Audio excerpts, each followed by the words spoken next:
أعوذ بالله من الشيطان الرجيم. بسم الله الرحمن الرحيم.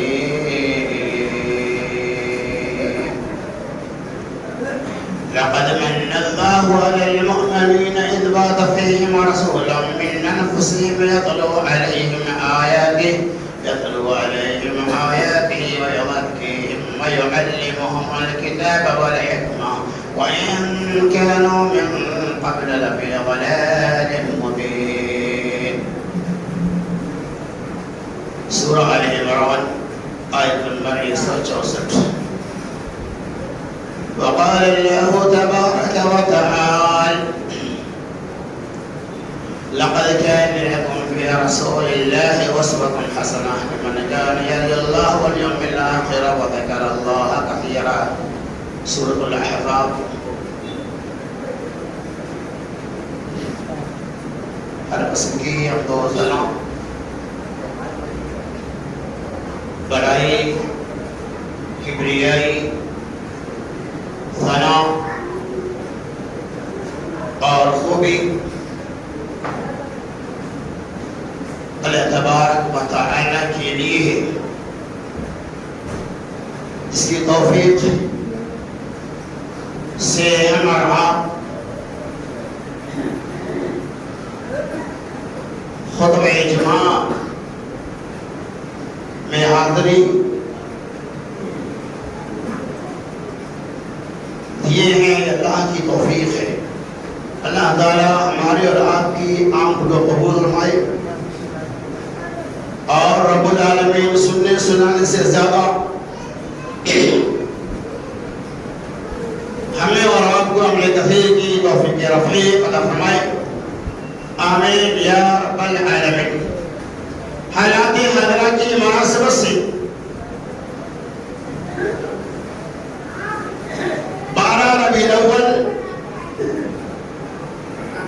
اور جشن میلاد النبی صلی اللہ علیہ وسلم کی وضاحتیں کی جائیں گی، چونکہ آج 6 ربیع الاول 1445 ہجری ہے۔ اللہ سے دعا کی اللہ تعالیٰ ہمیں حق بولنے اور سامعین و سامعات کو سن کر اس کے اوپر عمل کرنے کی توفیق رفیع عطا فرمائے۔ محترم سامعین کرام، یقیناً محمد رسول اللہ صلی اللہ علیہ وسلم کی ولادت با سعادت دنیا انسانیت کے لیے مسرت و شادمانے کی باتیں ہیں کہ اللہ تبارک و تعالیٰ نے آپ کے ذریعہ اس دنیا کے اندر سے کفر و ضلالت، تاریکی اور گمراہی کا خاتمہ کیا۔ اللہ تعالیٰ نے شمع رسالت کے ذریعہ یا شمع رسالت کے چراغ سے آپ نے کفر و امیر کے اندر چراغ کو جلایا۔ آپ کے ذریعہ اللہ تبارک و تعالیٰ نے وہ قوم ذرا سی باتوں میں مر مٹنے کے لیے تیار تھے، ذرا سی باتوں میں خون خرابہ کرنے کے لیے تیار تھی، وہ قوم جو عورتوں کو زندہ درگور کر دیا کرتے تھے۔ آپ نے فرمایا کہ اس لا یؤمن احد، اللہ کے رسول صلی اللہ علیہ وسلم لا یؤمن احدکم حتی اکون احب الیہ من والدی ولدی والناس اجمعین، تم میں سے کوئی انسان اس وقت تک مومن ہو ہی نہیں سکتا ہے جب تک میں ان کی نگاہ میں ان کے ماں باپ، ان کی اولاد اور تمام لوگوں سے بڑھ کر محبت کرنے والا نہ ہو جاؤں۔ ان تمام لوگوں سے زیادہ بڑھ کر جب تک رسول اللہ صلی اللہ علیہ وسلم سے آپ کے دل میں محبت نہیں ہوگی، آپ ایمان والے نہیں ہو سکتے۔ اللہ تبارک و تعالیٰ نے سورہ آل عمران کے اندر ارشاد فرمایا: لقد من الله على المؤمنين إذ بعث فيهم رسولا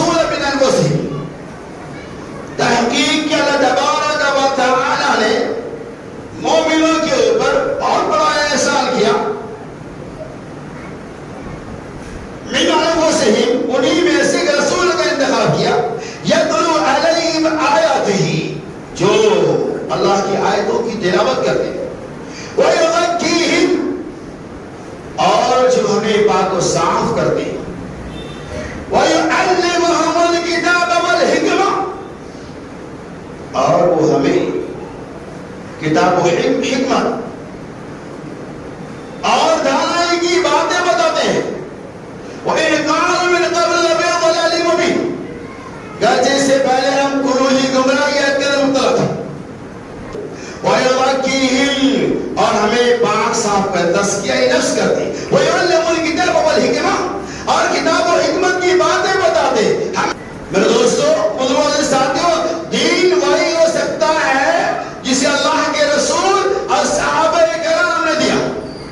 دوستو، بزرگوں ساتھیوں، نبی صلی اللہ علیہ وسلم کی ولادت سے کسی محبت نہیں ہو سکتی، ایسا ممکن ہی نہیں، لیکن محبت کے نام پہ وہی کام کیا جائے گا جس کام کی دلیل کتاب و سنت کے اندر، جس کام کی تفصیلات کتاب و سنت کے اندر موجود ہے، اور جس کی دلیلیں موجود نہیں، اس کام کے کرنے کا ہمارا کوئی حق نہیں ہے۔ شاعر کہتا ہے، محمد کے جس دل میں الفت نہ ہوگی، محمد کے جس دل میں الفت نہ ہوگی، سمجھ لو کہ قسمت میں جنت نہ ہوگی۔ کرے جو اطاعت محمد کے دل سے، کرے جو اطاعت محمد کے دل سے، اسے پیر و مرشد کی حاجت نہ ہوگی۔ بھٹکتا رہا ہے، بھٹکتا رہے گا، بھٹکتا رہا ہے، بھٹکتا رہے گا، محمد سے جس کو عقیدت نہ ہوگی۔ کیا پتہ چلا کہ محمد سے جنہیں عقیدت نہ ہوگی انہیں سیدھے راستے کی رہنمائی نہیں مل سکتی، وہ انسان گمراہ ہو جائے گا، اس انسان کے اندر لادینیت آ جائے گی، اس انسان کے اندر سے دین کا ختم ہو جائے گا۔ اور یہی معاملہ آج ہمارے بیچ موجود ہے کہ نبی صلی اللہ علیہ وسلم کی ولادت پوری دنیا کے لیے سعادت مندی کی بات ہے۔ آپ صلی اللہ علیہ وسلم کی ولادت کے بارے میں بھی امت کے درمیان اختلاف ہے، امت کے درمیان کئی اقوال، کئی رائے ہیں کہ نبی صلی اللہ علیہ وسلم کی ولادت باسعادت کب ہوئی، اس کے اندر اختلاف ہے۔ ایک امت کا بہت بڑا المیہ ہے کہ تاریخ ولادت کے اندر امت کا اختلاف ہے، لیکن تاریخ وقفات میں امت کا اختلاف نہیں ہے۔ تاریخ میلاد کے بارے میں آپ کو بتاؤں، مولانا الیاس محمد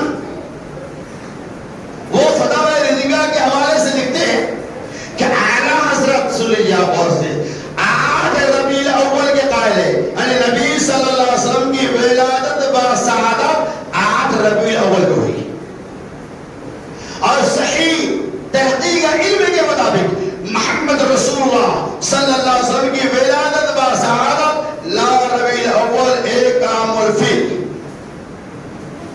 صبح صادق کے بعد طلوع آفتاب سے پہلے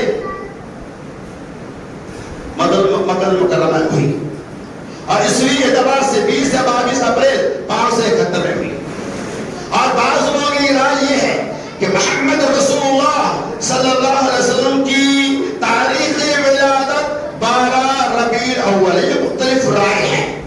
اب خود فیصلہ کیجئے کہ محمد صلی اللہ علیہ وسلم کی تاریخ ولادت چاہے 12 ربیع الاول ہو، چاہے 9، چاہے 8، چاہے 16، کئی اقوال ہے، ولادت تو ولادت ہے۔ آپ کے ذریعہ کفر الحاد کا خاتمہ ہوا، کوئی شک نہیں، ولادت کے اندر اختلاف ہے، لیکن تاریخ وفات میں کوئی اختلاف نہیں۔ آج امت نبی صلی اللہ علیہ وسلم کے جشن کے نام پہ، میلاد النبی صلی اللہ علیہ وسلم کے نام پہ اس قدر موازنہ کرتے ہیں، اس طرح سے غلو و افراد کرتے ہیں جو اس کی کوئی انتہا نہیں۔ کتاب و سنت کے اندر دور دور تک اس کے دلائل موجود نہیں ہیں۔ قرآن نے اعلان کرتے سورہ اذان میں اللہ تعالیٰ نے فرمایا لَقَدْ كَانَ لَكُمْ فِي رَسُولِ اللَّهِ أُسْوَةٌ حَسَنَةٌ لِمَنْ كَانَ يَرْجُو اللَّهَ وَالْيَوْمَ الْآخِرَ وَذَكَرَ اللَّهَ كَثِيرًا، تحقیق کے تمہارے لیے رسول اللہ سرکاری حبیب صلی اللہ علیہ وسلم کی زندگی اسوہ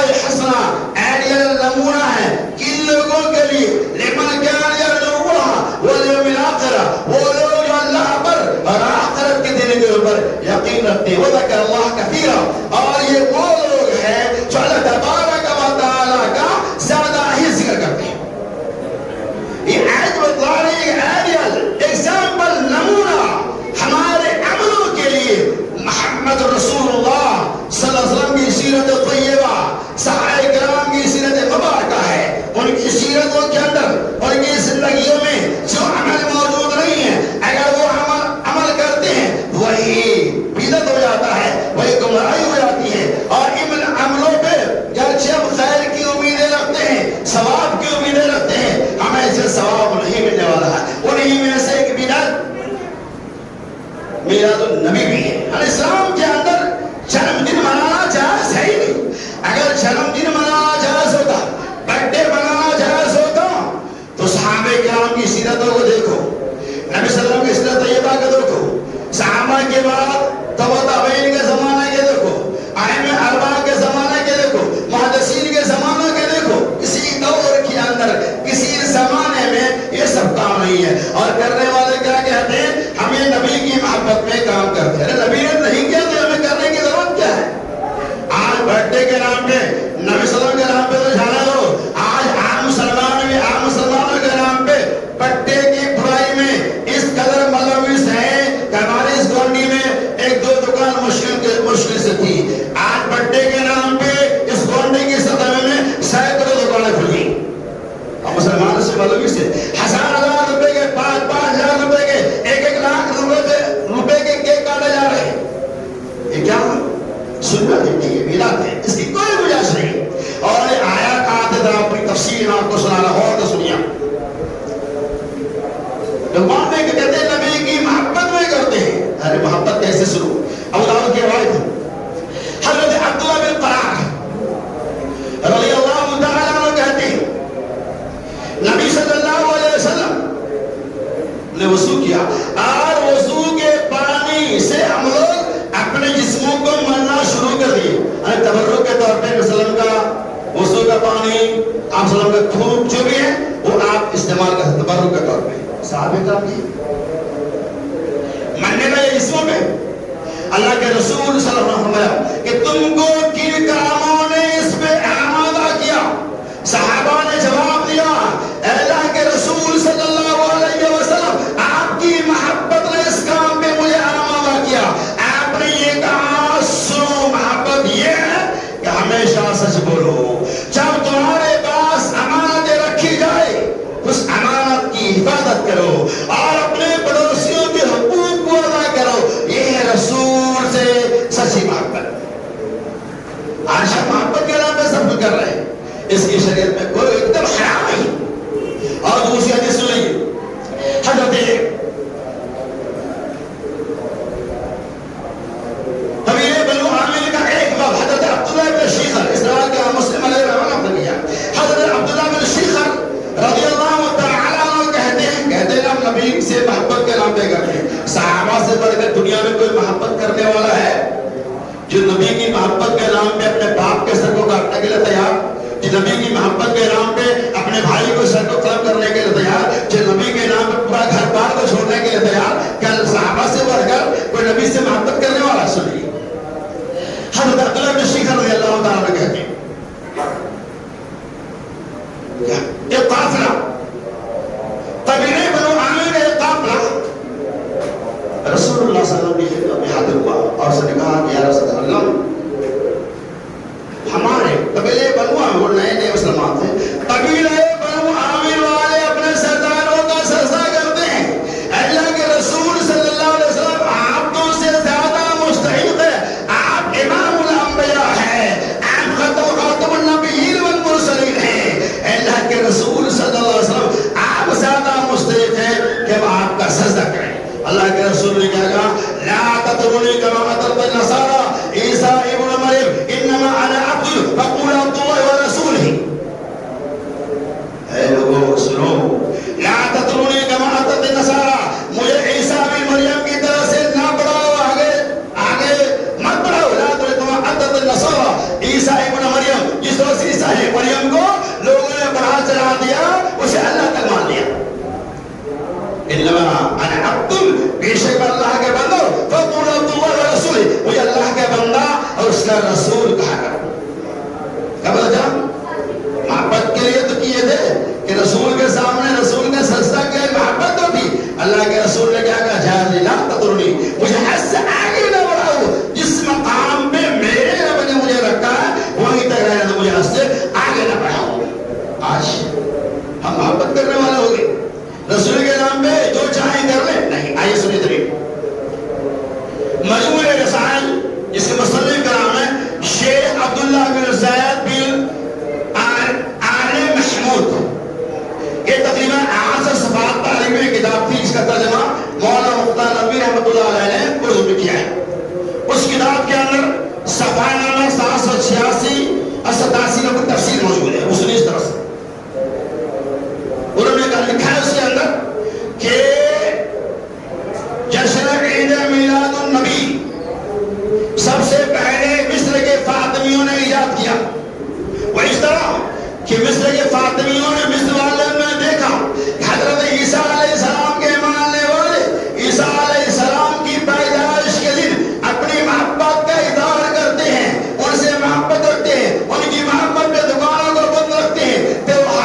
اپنی کتاب سیرت النبی صلی اللہ علیہ وسلم کے اندر صفحہ نمبر 664 جلد نمبر 3 میں لکھتے ہیں. یہ کہاں سے آیا؟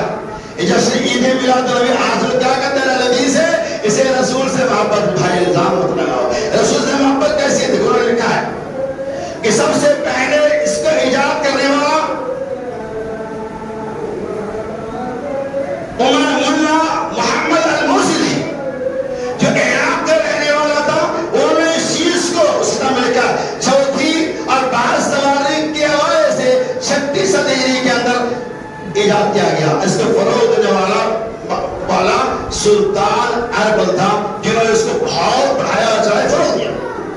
اور چلے آگے ابو سعید دوبری بن ابی الحسن البصری نے اس کو ایجاد کے بعد کر دیا. اور میں بعد 18 رمضان سن 630 ہجری کے اندر ہوا. یعنی 36 اس حوالے سے 36 ہجری کے اندر. اور مولانا عبدالرشید گنگوہی نے فتاوی رشیدیہ کے اندر اس کی پوری تفسیر بیان کیا ہے.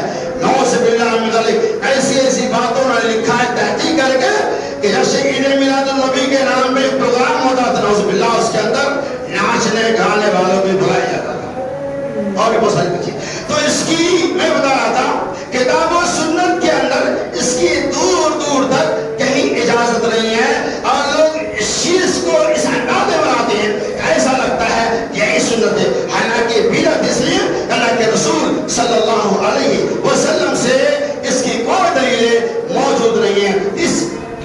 اس کی جو شروعات ہوئی ہے میں نے اشارہ کر دیا اور دھیرے دھیرے اتنی اس کی شہرت ہو گئی کہ لوگ اسی چیز کو سنت سمجھنے لگے. اور جو لوگ تھوڑا سمجھدار ہے وہ یہ کہتے ہیں یہ سنت حسنہ ہے سنت بدعہ نہیں. سنت کی دو قسم ہے سنت حسنہ سنت سیئہ. یہ سنت حسنہ ہے. اسلام کے کل محدثۃ بدعہ و کل بدعۃ ضلالہ. ہر بدعت گمراہی ہے ہر گمراہی جہنم میں لے جانے والی ہے. لہذا اس کی بھی کوئی گنجائش نہیں. اور میں آپ کو بتاؤں تو لوگ نکل ہو جائیں گے. جیسے عید میلاد النبی منانے والے لوگ جو نبی کے نام پہ اس چیز کو مناتے ہیں اس سے پوچھو کہ کیا اس کی دلیلیں کتاب و سنت کے موجود ہیں؟ دور دور تک اس کی دلیلیں نہیں مل سکتی ہے نہیں. پھر لوگ اس دین کے رب اور برجستہ مجموعہ رسائل کے کوئی تفصیل موجود ہے. اور برجستہ یہ کہ اس پروگرام میں جو لوگ شریک نہیں ہوتے ہیں بارہمت نبی کے اندر جیسے عید میلاد النبی کے اندر جو لوگ شرکت نہیں کرتے انہیں کافر مرید بدماش بھی کہا جاتا ہے. اور جو لوگ پیغام کے وقت کھڑے نہ ہو اسے نام رکھا جاتا ہے کافر لوگ ہیں یہ وہابی لوگ ہیں جو نبی کو نہیں مانتے. میرے بھائی کے الزام میں نہیں ہرگز نہیں. جو نبی کو نہیں مانے گا وہ مومن ہو ہی نہیں سکتا. لیکن نبی کو ویسے ہی مانو جیسے صحابہ نے مانا. نبی کو ویسے ہی مانو جیسے تابعین اعظام نے مانا. نبی کو ویسے ہی مانو جیسے محدثین نے مانا. نبی کو ویسے ہی مانو جیسے بزرگان دین نے مانا. بزرگان دین جیسے کہ کہتے ہیں نا اماموں کے سردار امام الانبیاء محمد رسول اللہ صلی اللہ علیہ وسلم. صحابہ کے دور میں نہیں تھا. صحابہ کے بعد حسن حسین اور دیگر جو صحابہ کرام کی جوڑیاں ہیں تو بتابر کسی زمانے میں نہیں تھا. بعد کے ادوار میں نہیں تھا. چوتھی 36 صدی کے اندر لوگ ایک چیز آیا اور لوگ اسے دین کہنے لگے. نعوذ باللہ من ذالک. اور نہیں آنے والا کو لوگ گالیاں بھی دیتے ہیں. اللہ اکبر. اور میں آپ کو بتا رہا ہوں کھڑے ہو جائیں گے اور ایسے ایسے اشعار پڑھے جاتے ہیں ان کے لیے جو لوگ اس چیز کو نہیں مانتے جو اس پروگرام میں شریک نہیں ہوتے. ایک شعر میں سناتا ہوں سن لیا. نثار تیری چہل پہل ہے ہزاروں عید ربیع الاول. نثار تیری چہل پہل ہے ہزاروں عید ربیع الاول. سوائے ابلیس کے جہاں میں اللہ اکبر نعوذ باللہ من ذالک. سوائے ابلیس کے جہاں میں سبھی تو خوشیاں منا رہے ہیں. یہ شعر پہ کبھی غور کیا؟ نثار تیری چہل پہل ہے ہزاروں عید ربیع الاول. سوائے ابلیس کے جہاں میں سوائے ابلیس کے جہاں میں سبھی کو خوشیاں منا رہے ہیں. اب غور کیے شعر پہ اس کے اندر کیا پیغام دیا جا رہا ہے, غور نہیں کرتے. مطلب اس شعر کا یہ ہوا کہا کوئی کائنات کے اندر ربیع الاول کے نام پہ چہل پہل, جیسے عید میلاد النبی کے نام پہ چہل پہل ہے. ساری گلیاں قمقموں سے بھرے ہوئے ہیں, گلے گلے کنبا کنبا قلعہ قلعہ سب روشن ہی روشن ہے, سب لوگ حاضر ہیں. لیکن سوائے ابلیس کے جہاں میں جو اس مطلب یہ ہوا کہ جو اس میں شریک نہیں ہوئے وہ لوگ ابلیس کی جماعت ہے. سوائے ابلیس کے جہاں میں سبھی تو خوشیاں منا رہے ہیں. آپ میرے بھائیوں کتنے افسوس کی بات ہے کہ جو اس چیز کا نہ بنائے اسے ابلیس کہا گیا. اب پوچھو دل کی گہرائی سے صحابہ کرام کی جماعت کس جماعت میں ہے, تبع تابعین کی جماعت کس جماعت میں ہے, اور ائمہ اربعہ کی جماعت کس جماعت میں ہے, محدثین کی جماعت کس جماعت میں ہے. اور کیا ان لوگوں نے منایا اور چاہنے تو سب کو چھوڑو. غوث الورا غوث پاک جس کا خطاب ہے پیران پیر شیخ عبد القادر جیلانی رحمت اللہ علیہ. غور سے پوچھو دل کی گہرائی سے کیا شیخ عبد القادر جیلانی رحمت اللہ علیہ نے جشن عید میلاد النبی منایا تھا؟ نہیں منایا تھا. یہ بھی تو ابلیس میں ہو گئے. صحابہ کرام کو ابلیس سے لگا جو نہیں منائے گا اور سارے کے سارے لوگ ابلیس میں سے ہے. نعوذ باللہ من ذالک. صحابہ تک کو نہیں چھوڑا, محدثین اعلان کو نہیں چھوڑا. اور آخر میں اب میں پوچھتا ہوں میدان محشر میں اللہ تبارک و تعالیٰ پوچھے گا اے لوگو, اے وہ لوگو جس نے نبی کے نام پہ عید میلاد النبی بنایا, ہاتھ اٹھاؤ. تو بتاؤ دل کی گہرائی سے وہاں کون لوگ ہاتھ اٹھائے گا, وہاں کون لوگ اٹھائے گا ہاتھ؟ کیا صحابہ کرام کی جماعت, تبع تابعین کی جماعت, محدثین کی جماعت, بغض والے دین کی جماعت کوئی نہیں اٹھائے. منایا ہی نہیں تو کہاں سے اٹھائے گا؟ اور کہے گا کسی نے نہیں منایا پہلا ہاتھ تو ہم لوگ کا ہی ہوگا. صحابہ نہیں مانا. اے میدان محشر میں پوچھے گا کہ کس نے تم کو دلیل دیا تھا؟ جس کام کو صحابہ نہ کرے, تبع تابعین نہ کرے, اور بڑے بڑے محدثین جس کام کا انجام نہیں دیا, آج ہم اس کام کو انجام دے رہے ہیں. اور نہیں کرنے والوں کے خلاف اسلام تراشیاں کرتے ہیں. نہیں کرنے والوں کو کافر, مشرک, فاجر جو سمجھے وہ کہلاتے ہیں. الحمدللہ ثم الحمدللہ ہم ان جماعت میں سے ہوگا. ہمارا ہاتھ ان لوگوں کے ساتھ میدان محشر میں اٹھے گا جس نے نبی کے نام پہ عید میلاد النبی, جشن وفات النبی نہیں منایا ہوگا. الحمدللہ ثم الحمدللہ. اللہ تبارک و تعالی سے دعا ہے کہ رب العالمین ہمیں دین کے نام پہ چیز جو بھی بدعات اور خرافات ہے اس سے اجتناب کرنے کی توفیق رفیق فرمائے. اللہ تعالیٰ نبی صلی اللہ علیہ وسلم سے سچی محبت رکھنے کے ساتھ ساتھ اس کو عملی جامہ پہنانے کی توفیق رفیق فرمائے. آمین و آخر